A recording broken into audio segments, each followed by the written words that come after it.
We're here at the Turtle Invitational, and Sam Lehrman's joining us, fresh off his victory for Best Pre-War Car with your beautiful Auburn Speedster. Sam, tell us a little bit about your collector's journey. So I started collecting in 2012, and my passion became pre-war American classics. And I had heard the term rolling sculpture, Right. and never quite understood what it meant. But when I began to see pre-war cars up close and in person, I had an appreciation for them. And the fact that they were created during the Great Depression, to me, just added another aspect to them that is just very special. What's incredible is all this has really happened for you in the last 10 years. I mean, most collectors spend a lifetime kind of learning and educating themselves, and you've kind of arrived fully formed on the scene and done amazingly well. I mean, what do you attribute that to? I've been a collector of different things throughout my life, and I'm aware of the fact that there's all sand in the top of our hourglasses. Right. And when it goes through, you don't get the day back.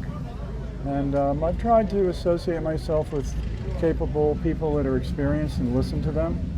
And I think when you have a passion for something and you continue to pursue it, sometimes opportunities present themselves. I mean, you have an amazing collection. I know it's like asking a parent to choose their favorite child, but I won't be so gauche to ask that. But I mean, do you have some cars that you say appreciate more than others? I think I appreciate them all for different reasons. I think most collectors remember how they have found cars and how they were presented to them. My first pre-war American classic was a Pierce Arrow, and while maybe not considered as important as some of the pre-war cars, the Pierce Arrows were highly respected and appreciated. They were cars for the presidents and the presidential parades in the 30s and the late 20s. And I think I appreciate the importance of Duesenbergs. They were kind of the Ferrari of their day, and I have a tremendous respect for them. So it kind of just runs the gamut. I never realized there were pre-war American Rolls Royces. Yep, Springfield. And I'm fortunate to have a few of those. So when I walk into my building, I have a smile on my face, and I just enjoy spending time. So Sam, I mean, you really appreciate that historical connection, I think, with those cars and what they represented in period. When it comes to selecting a particular car to purchase, do you really look for that story or that personal connection? I think there's a lot of aspects to buying and how you evaluate a prospective opportunity. Provenance is obviously extremely important. Condition is very important. Originality is very important. And then it's really just a question of, does the car grab you? Because at the end of the day, and a very experienced gentleman said to me, as long as you like, when you go into your building, you like the cars you see, you're okay. Well, it's interesting, Sam. So Bruce Meyer just did a book called Badass that talks about automotive rear ends, and Fred Simeone, who I know is a friend of both of ours, wrote about the Auburns. And, that boat tail really is an iconic American design element. And, your car just is so impressive, and it really has presence. Can you tell us what that car represented in period? I mean, that would have been a very rare sight. I mean, what would be the analog today? I'm not sure I can give you a comparable today, but when Duesenbergs of that period, the chassis and the engine was $8,500. No body, just chassis and engine. The Auburn, the entire thing, the chassis, the engine, the car, the upholstery, the top, $2,500.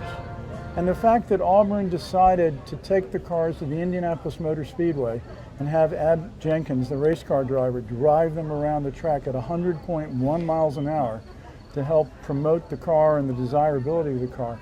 And when I saw it, just the Art Deco design of the car looks like it's moving when it's standing still.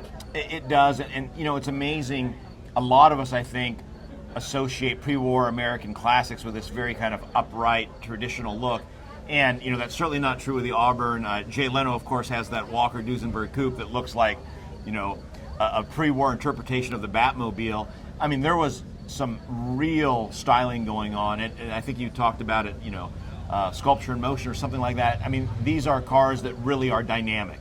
No, I had the opportunity to go to the Auburn Cord Duesenberg Museum, and see some of the work that was done to help design some of these cars, and see some of the clay models and how they actually sculpted the model of what they wanted to try to create. And just, they were so far ahead of their time, so futuristic looking. Well, you know, you think about Fred and Augie or Gordon Burig and all of these names, and they were not just ahead of their time, they were so far ahead of their time that they were almost like aliens from another planet. And America really was kind of the standard of the world back then. You talk about how expensive some of these cars were. I don't know what a house would have cost, but I'm guessing it was far less than $8,500. I think it was in the hundreds of dollars as opposed to the thousands of dollars. So, I mean, you talked about walking in your garage and getting a smile on your face. I mean, that really is kind of what this is all about, isn't it? It truly is. And I'm simply a caretaker of the cars in my collection, and they will pass on to someone else at some point. But while I'm there, I enjoy them immensely, and it's a privilege and kind of an honor to preserve them. You know, Sam, we are so grateful that you bring your cars out and we get a chance to see them. What does it mean when you get an award like today's where, you recognized as the best in show? Well, I think I really attribute my success to a team of people that I interact with and I respect very much. And I try to listen. They're far more experienced than I am. And, I think it's important. You surround yourself with good people and you listen, and sometimes things go your way. That is very good advice, Sam. Thank you for joining us. Enjoyed it. Really appreciate it. Thank you.